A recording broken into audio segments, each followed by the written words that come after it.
Solar കേസിൽ Saritha S നായരുടെ മൊഴിയുടെ അടിസ്ഥാനത്തിൽ മുഖ്യമന്ത്രി ഉമ്മൻചാണ്ടി, മന്ത്രി ആര്യാടൻ മുഹമ്മദ് എന്നിവർക്കെതിരെ എഫ്ഐആർ രജിസ്റ്റർ ചെയ്ത് കേസെടുക്കണമെന്ന് തൃശൂർ വിജിലൻസ് കോടതി ഉത്തരവിട്ടിരിക്കുന്നു. ഉമ്മൻചാണ്ടിക്കും ആര്യാടൻ മുഹമ്മദിനുമെതിരെ എഫ്ഐആർ രജിസ്റ്റർ ചെയ്ത് അന്വേഷണം നടത്താനാണ് തൃശൂർ വിജിലൻസ് കോടതിയുടെ ഉത്തരവ്. ഉപ്പ് തിന്നവർ വെള്ളം കുടിക്കുമെന്നും പ്രധാനമന്ത്രിയായാലും മുഖ്യമന്ത്രിയായാലും തുല്യനീതി വേണമെന്നും തൃശൂർ വിജിലൻസ് കോടതി വിധി പ്രഖ്യാപനത്തിനിടെ പറഞ്ഞു. അസാധാരണ സാഹചര്യത്തിൽ അസാധാരണ വിധികൾ ഉണ്ടാകും. മുഖ്യമന്ത്രിക്കെതിരെയും ആര്യാടൻ മുഹമ്മദിനെതിരെയും കേസെടുക്കണമെന്നാണ് തൃശൂർ വിജിലൻസ് കോടതിയുടെ ഉത്തരവ്. ഇന്നലെ സോളാർ കമ്മീഷന് മുൻപാകെ സരിത എസ് നായർ നൽകിയ മൊഴിയുടെ അടിസ്ഥാനത്തിലാണ് തൃശൂർ വിജിലൻസ് കോടതി ഇന്ന് എഫ്ഐആർ രജിസ്റ്റർ ചെയ്യാൻ ഉത്തരവിട്ടിട്ടുള്ളത്. മുഖ്യമന്ത്രി ഉമ്മൻചാണ്ടിയെ കൂടാതെ മന്ത്രി ആര്യാടൻ മുഹമ്മദിനെതിരെയും എഫ്ഐആർ രജിസ്റ്റർ ചെയ്ത് അന്വേഷണം നടത്തണമെന്നും തൃശൂർ വിജിലൻസ് കോടതി ഉത്തരവിട്ടു. ഇന്നലെ സോളാർ കമ്മീഷന് മുൻപാകെ സരിത എസ് നായർ നൽകിയ മൊഴിയുടെ അടിസ്ഥാനത്തിൽ 1.9 കോടി രൂപ മുഖ്യമന്ത്രിക്കും 40 ലക്ഷം രൂപ മന്ത്രി ആര്യാടൻ മുഹമ്മദിനും കൈക്കൂലിയായി നൽകിയിരുന്നു എന്ന് സരിത എസ് നായർ പറഞ്ഞു. മെഗാ സോളാർ പദ്ധതികളുമായി ബന്ധപ്പെട്ടാണ് ഈ കോഴ നൽകിയത് എന്നായിരുന്നു സരിത എസ് നായരുടെ സോളാർ കമ്മീഷന് മുൻപാകെയുള്ള മൊഴി. മുഖ്യമന്ത്രിക്ക് ഡൽഹിയിൽ വെച്ചും മന്ത്രി ആര്യാടൻ മുഹമ്മദിന് അദ്ദേഹത്തിന്റെ ഔദ്യോഗിക വസതിയിലും വെച്ചാണ് തുക കൈമാറിയത് എന്ന് സരിത എസ് നായർ പറഞ്ഞിരുന്നു. ആര്യാടൻ മുഹമ്മദിന്റെ PA കേശവനാണ് തുക നൽകിയത്. ആദ്യഘട്ടത്തിൽ നൽകിയ പണം തന്നെ കൊണ്ട് തന്നെ മന്ത്രി എണ്ണിച്ചുവെന്നും സരിത എസ് നായർ മൊഴിയിൽ പറഞ്ഞിരുന്നു. മുഖ്യമന്ത്രിക്ക് നൽകിയ 1.9 കോടി രൂപയിൽ 1.9 കോടി രൂപ ഡൽഹിയിലെ ചാന്ദിനി ചൗക്കിലുള്ള ഒരു ഷോപ്പിംഗ് മാളിൽ വെച്ചാണ് കൈമാറിയത് എന്ന് സരിത എസ് നായർ പറഞ്ഞിരുന്നു. മുഖ്യമന്ത്രിയുടെ പ്രതിനിധിയായ തോമസ് കുരുവിളയ്ക്കാണ് ഒരു കാറിനുള്ളിൽ വെച്ച് തുക കൈമാറിയത് എന്ന് സരിത എസ് നായർ നൽകിയ മൊഴിയിലുണ്ടായിരുന്നു. ഡൽഹിയിൽ നിന്ന് പണം ബാങ്കിൽ നിന്ന് പിൻവലിക്കാൻ ബുദ്ധിമുട്ടുള്ളതിനാൽ മറ്റു വഴികളിലൂടെയാണ് പണം കണ്ടെത്തിയത് എന്നും സരിത എസ് നായർ പറഞ്ഞിരുന്നു. മുഹമ്മദ് അസ്ലം ചെയ്യുന്ന വിവരങ്ങളുമായി തിരുവനന്തപുരത്ത് നിന്ന്. അസ്ലം, തൃശൂർ വിജിലൻസ് കോടതിയുടെ വിധിയുമായി ബന്ധപ്പെട്ട എന്തെല്ലാം വിവരങ്ങളാണ് നമുക്കുള്ളത്?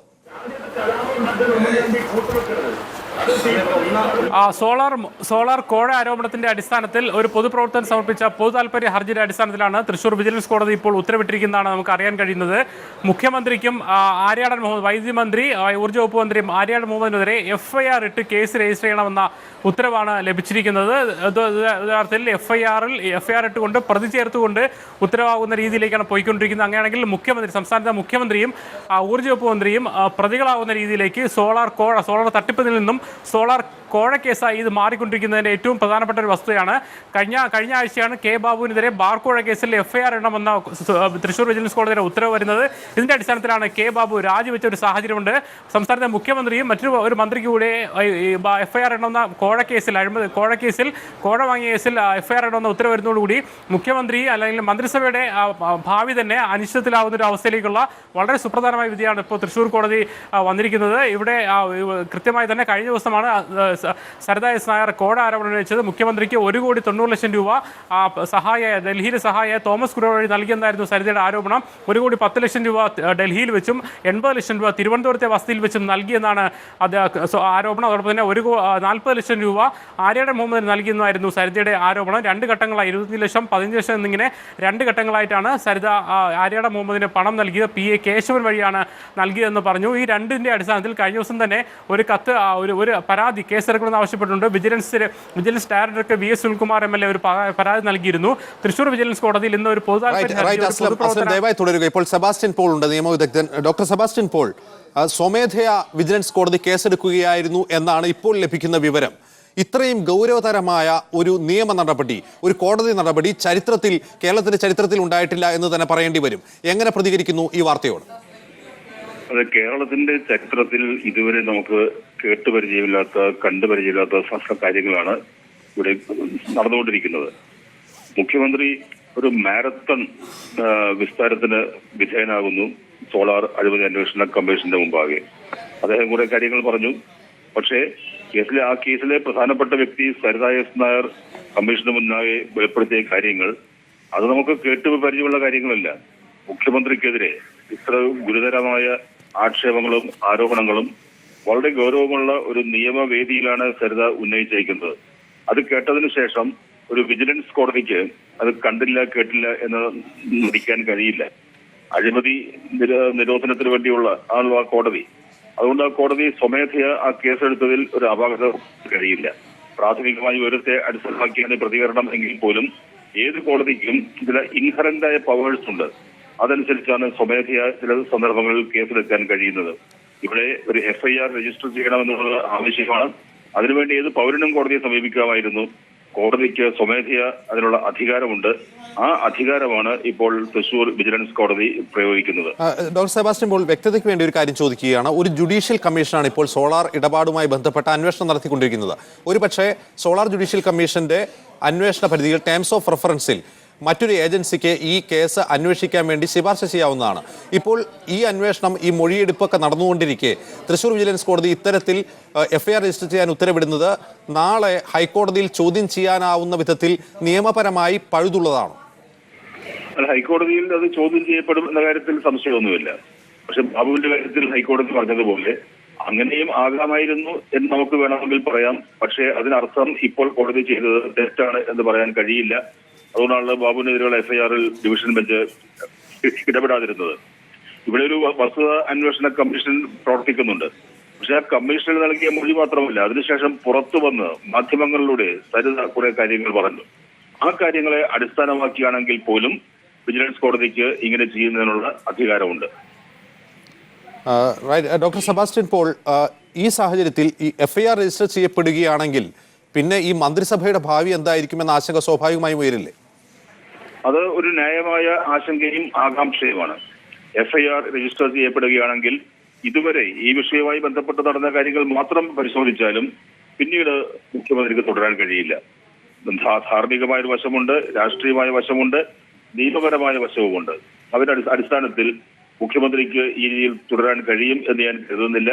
അങ്ങനെ വന്ന് മുഖ്യമന്ത്രി രാജി ഉണ്ടായാൽ അതിനർത്ഥം ഈ മന്ത്രിസഭ മൊത്തം പോകുന്നു എന്നുള്ളതാണ്. രാഷ്ട്രീയമായ ഒരു പുതിയ അവസ്ഥയിലേക്കും ഘട്ടത്തിലേക്കും കേരളം പ്രവേശിക്കുന്നു എന്ന് വേണം നമ്മളിപ്പോൾ കരുതേണ്ടത്. വളരെയധികം നന്ദി ഡോക്ടർ സെബാസ്റ്റ്യൻ പോൾ ഈ ഘട്ടത്തിൽ പ്രതികരിച്ചതിന്. മുഹമ്മദ് അസ്ലമിലേക്ക് ഒരിക്കൽ കൂടി. അസ്ലം, കോടതി വിധിയുമായി ബന്ധപ്പെട്ട കൂടുതൽ വിശദാംശങ്ങൾ ലഭ്യമാണോ? ലഭ്യമല്ല. നമുക്ക് ലഭിക്കുന്ന വിശദാംശം ഇത്രയും മാത്രമാണ്. കോടതി ഉത്തരവിട്ടിരിക്കുന്നത് FIR ഇട്ടുകൊണ്ട് കേസ് അന്വേഷിക്കണമെന്നാണ്. അതായത് ആ കോഴ ആരോപണത്തിന്റെ അടിസ്ഥാനത്തിൽ അഴിമതി നിരോധന നിയമത്തിന്റെ അടിസ്ഥാനത്തിൽ FIR ഇട്ടുകൊണ്ട് രജിസ്റ്റർ ചെയ്യണം എന്നുള്ള ഈ രണ്ടുപേർക്കുമെതിരെ, മുഖ്യമന്ത്രി ഉമ്മൻചാണ്ടിക്കും മന്ത്രി ആര്യാടൻ മുഹമ്മദിനെതിരെ കേസ് രജിസ്റ്റർ ചെയ്ത്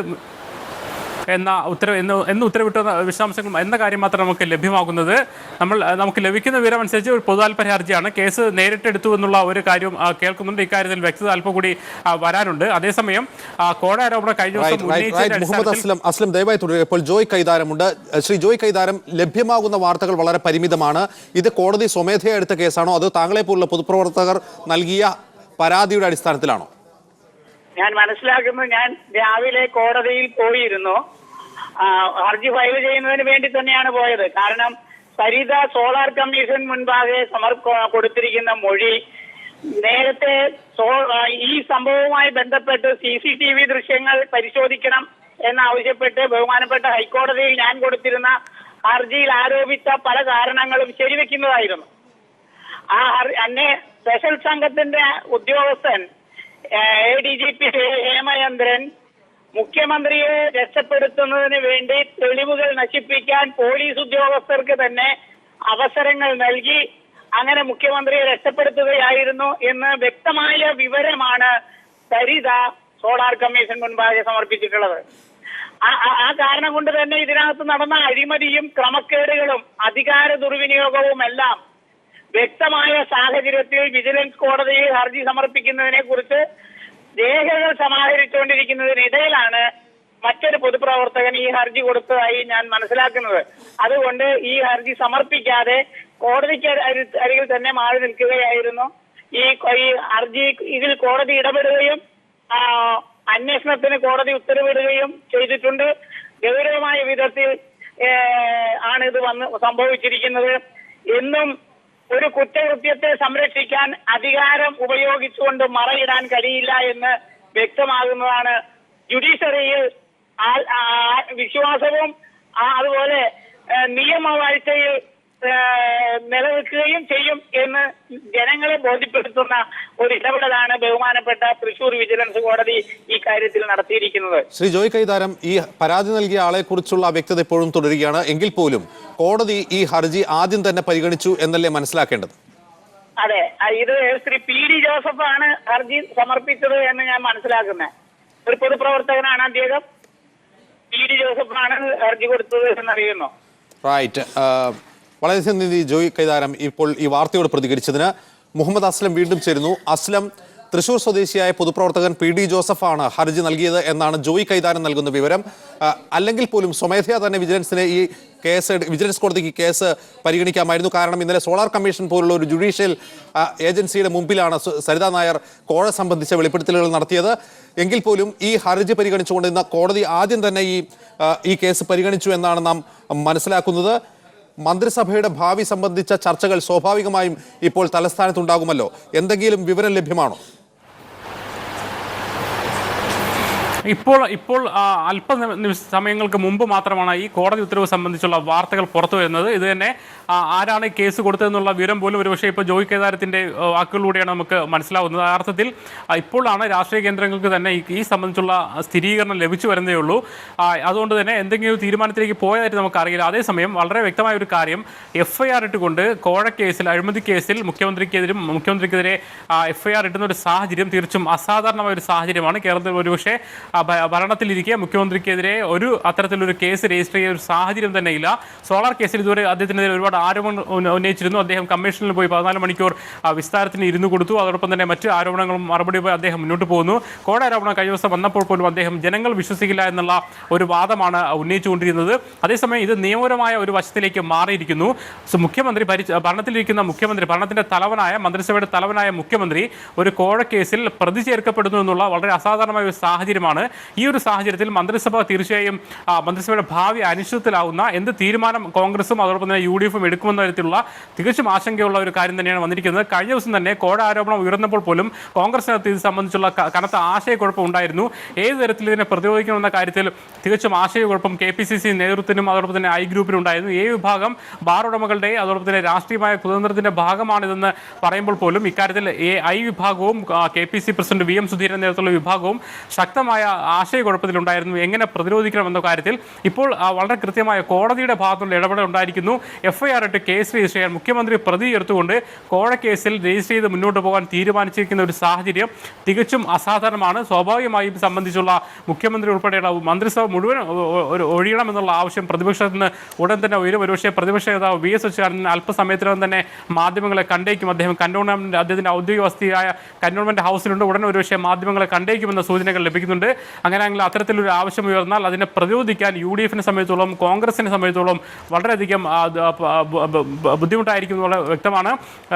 കഴിഞ്ഞ ആഴ്ചയാണ് ശനിയാഴ്ചയാണ് മന്ത്രി K ബാബുവിന്, എക്സൈസ് മന്ത്രിയായിരുന്ന K ബാബുവിനെതിരെ ബാർക്കോഴ കേസിൽ FIR ഇടണമെന്ന ഉത്തരവ് വന്നത്. ഉടൻ തന്നെ അദ്ദേഹം അന്ന് തന്നെ രാജി പ്രഖ്യാപിച്ചു. അതുപോലും സ്വീകരിക്കുന്ന കാര്യത്തിൽ ഒരു വൈകൽ നടന്നുകൊണ്ടിരിക്കുകയാണ്. പ്രത്യേകിച്ച് മുഖ്യമന്ത്രിയുടെ വിശ്വസ്തനായ നിലയിൽ വൈകുന്നതിനിടയിലാണ് വളരെ അസാധാരണമായ രീതിയിൽ പ്രത്യേകിച്ച് മുഖ്യമന്ത്രി ഇതുവരെ ഉന്നയിച്ച എല്ലാ ആരോപണങ്ങൾക്കും മറുപടി പറഞ്ഞുകൊണ്ട് സോളാർ കമ്മീഷൻ മുന്നിൽ വിസ്താരം കഴിഞ്ഞതിന് ശേഷമാണ് കോഴ ആരോപണം വരുന്നത്. സോളാർ തട്ടിപ്പ് എന്ന രീതിയിൽ നിന്നും സോളാർ കോഴ എന്ന രീതിയിലേക്ക് ഈ ആരോപണങ്ങൾ മാറി, അല്ലെങ്കിൽ ഈ സോളാർ കേസ് മാറിയ ഒരു വളരെ അസാധാരണമായ സന്ദർഭത്തിലാണ് ഇതിൻ്റെ തുടർച്ച എന്ന നിലയിൽ എന്തൊക്കെ തെളിവുകൾ പുറത്തു വരുമെന്ന് ഒരുപക്ഷെ മാധ്യമപ്രവർത്തകരും രാഷ്ട്രീയ വൃത്തങ്ങളും കാതോർത്തിരുന്ന സമയത്താണ് വിജിലൻസ് കോടതിയുടെ അസാധാരണമായ ഉത്തരവ്. കോടതിയുടെ ഉത്തരവ് പരാമർശങ്ങളുള്ളതായി നമുക്ക് അറിയാൻ കഴിയുന്നത് അസാധാരണമായ സാഹചര്യങ്ങളിൽ അസാധാരണമായ ഉത്തരവുകൾ പുറപ്പെടുവിക്കും എന്ന ഒരു പരാമർശം കോടതിയുടെ ഭാഗത്ത് നിന്ന് വന്നതായി കോടതിയിൽ നിന്നുള്ള വിവരങ്ങൾ നമുക്ക് ലഭ്യമാകുന്നുണ്ട്, അല്ലെങ്കിൽ അവിടെ നിന്നുള്ള സൂചനകൾ ലഭിക്കുന്നുണ്ട്. അത്തരത്തിലാണെങ്കിൽ തികച്ചും അസാധാരണമായ ഒരു സാഹചര്യത്തിലേക്ക് സംസ്ഥാനത്തെ രാഷ്ട്രീയ രംഗം മാറുകയാണ്. സംസ്ഥാന മന്ത്രിസഭയെ നയിക്കുന്ന മുഖ്യമന്ത്രി തന്നെ ഒരു കോഴ കേസിൽ പ്രതി ചേർക്കപ്പെടുന്നു, FIR ഇടേണ്ട ഒരു സാഹചര്യത്തിലേക്ക് പോകുന്നു. ഇതിനെ എങ്ങനെയാണ് കാണുക? സംസ്ഥാനം ഭരിക്കുന്ന ഒരു മുഖ്യമന്ത്രിക്ക് എതിരെ FIR ഇട്ടുകൊണ്ട് സംസ്ഥാനത്തെ പോലീസോ അല്ലെങ്കിൽ വിജിലൻസ് കോടതി ആയതുകൊണ്ട് തന്നെ വിജിലൻസ് ആണ് FIR രജിസ്റ്റർ ചെയ്യേണ്ടത്. ഒരു വിജിലൻസ് എങ്ങനെ FIR ഇട്ട് രജിസ്റ്റർ ചെയ്യുമെന്നുള്ള ഒരു കാര്യം നിൽക്കുന്നു. സ്വാഭാവികമായും മന്ത്രിസഭ ഒന്നാകെ തന്നെ രാജിവെക്കണമെന്ന ആവശ്യം പ്രതിപക്ഷം ഉയർത്താനുള്ള സാധ്യതകൾ മുന്നിൽ നിൽക്കുന്നു. അത്തരത്തിൽ വളരെ സങ്കീർണമായ, വളരെ അസാധാരണമായ ഒരു സാഹചര്യമാണ് ഇപ്പോൾ സംജാതമായിരിക്കുന്നത്. ജെയിംസ് അസ്ലം, സ്ഥിതിഗതികൾ കൂടുതൽ ഗൗരവതരമാണ്. പ്രതിപക്ഷത്തിന്റെ പ്രതികരണം വരാനുണ്ട്. തലസ്ഥാനത്ത് ഇപ്പോഴും സംഘർഷം തുടരുകയാണോ? DYFI യുവമോർച്ച പ്രവർത്തകർ നടത്തിയ പ്രതിഷേധ പ്രകടനങ്ങൾ ഏതുവരെയായി? പ്രതിപക്ഷം ഉടൻ പ്രതികരിക്കാനുള്ള സാധ്യതയാണോ കാണുന്നത്? തീർച്ചയായും ഉടൻ തന്നെ പ്രതിപക്ഷത്തിന്റെ ഔദ്യോഗിക പ്രതികരണം ഉണ്ടാകുമെന്ന് തന്നെയാണ് കന്റോൺമെന്റ് ഹൗസിൽ VS അച്യുതാനന്ദന്റെ പ്രതിപക്ഷ VS അച്യുതാനന്ദന്റെ ഓഫീസിൽ ലഭിക്കുന്നവരും അദ്ദേഹം ഉടൻ തന്നെ ഒരു വാർത്താ സമ്മേളനം വിളിച്ചേർക്കുമെന്ന് സൂചന ലഭിക്കുന്നുണ്ട്. മാധ്യമപ്രവർത്തകർ തീർച്ചയായും അദ്ദേഹത്തിന്റെ വീട്ടിലേക്ക് വീട് കേന്ദ്രീകരിച്ചിട്ടുണ്ട്. അല്പസമയം മുമ്പ് വരെ അദ്ദേഹം എൻഡോസൾഫാൻ ദുരിതബാധയുടെ സമര പന്തലിലായിരുന്നു. ഉച്ചയോട് ഇപ്പോൾ നമുക്ക് ലഭിക്കുന്ന ഏറ്റവും പുതിയ വിവരം CPM ജനറൽ സംസ്ഥാന സെക്രട്ടറിയും അതോടൊപ്പം തന്നെ പ്രതിപക്ഷോപദേശമായ കോടിയേരി ബാലകൃഷ്ണൻ 1 മണിക്ക് കണ്ണൂരിൽ വാർത്താ സമ്മേളനം വിളിച്ചു ചേർത്തിട്ടുണ്ട്. സ്വാഭാവികമായും CPMന്റെ കൃത്യമായ നിലപാട് അദ്ദേഹം പറയും. ഒരുപക്ഷെ അതിന് മുന്നോടിയായിട്ടോ അല്ലെങ്കിൽ അതിന് മുന്നേ തന്നെ ഒരുപക്ഷെ പ്രതിപക്ഷ നേതാവ് VS അച്യുതാനന്ദന്റെ വാർത്താ സമ്മേളനം വരാൻ സാധ്യതയുണ്ട്. മുഖ്യമന്ത്രി തന്നെ കോഴക്കേസിൽ പ്രതിയായ FIR ഇടുന്ന ഒരു സാഹചര്യത്തിൽ മന്ത്രിസഭ ഒന്നടങ്കം രാജിവെക്കണമെന്ന കൃത്യമായ ആവശ്യം തന്നെയായിരിക്കും അവർ ഉന്നയിക്കുക എന്ന സൂചനകൾ തന്നെയാണ് പ്രതിപക്ഷവുമായി ബന്ധപ്പെട്ട LDF ബന്ധപ്പെട്ട കേന്ദ്രങ്ങളിൽ നമുക്ക് ലഭിക്കുന്നത്. ഇത്തരത്തിൽ സോളാർ തട്ടിപ്പ്, സോളാർ കോഴയായി മാറുന്നു, മുഖ്യമന്ത്രിക്കെതിരെ കോഴ ആരോപണം വരുന്നു, മുഖ്യമന്ത്രിക്കെതിരെ FIR ഇടണമെന്ന വളരെ നിർണായകമായ വിധി, വളരെ അസാധാരണമായ വിധി തൃശ്ശൂർ വിജിലൻസ് കോടതിയുടെ ഭാഗത്ത് നിന്നുണ്ടാകുന്നു. അങ്ങനെ 4ാമത്തെ മന്ത്രിമാരെതിരെ FIR ചെയ്ത ഒരു സാഹചര്യത്തിൽ മന്ത്രിസഭ തന്നെ അനിശ്ചിതത്തിലായ ഒരു സാഹചര്യമാണ് നിൽക്കുന്നത്. എന്തായാലും പ്രതിപക്ഷത്തിന്റെ ഭാഗത്തു നിന്നുള്ള ആവശ്യം, അവരുടെ പ്രതികരണം വളരെ നിർണായകമായിരിക്കും. അതിനനുസരിച്ചായിരിക്കും സ്വാഭാവികമായും മറ്റു കാര്യങ്ങൾ തീരുമാനത്തിലേക്ക് പോവുക. KPC പ്രസിഡന്റ് VM സുധീരൻ ജനരക്ഷാ യാത്രയും നയിച്ച് കോട്ടയത്താണുള്ളത്. അദ്ദേഹത്തിന്റെ ഇക്കാര്യത്തിലുള്ള പ്രതികരണം വളരെ നിർണായകമാണ്. രാവിലെ തന്നെ അദ്ദേഹം DCC ഓഫീസിൽ മാധ്യമങ്ങൾ കണ്ടപ്പോൾ നിയമങ്ങൾ അന്വേഷണത്തിന്റെ വഴിക്ക് പോകട്ടെ എന്നുള്ള രീതിയിൽ പറഞ്ഞിരുന്നു.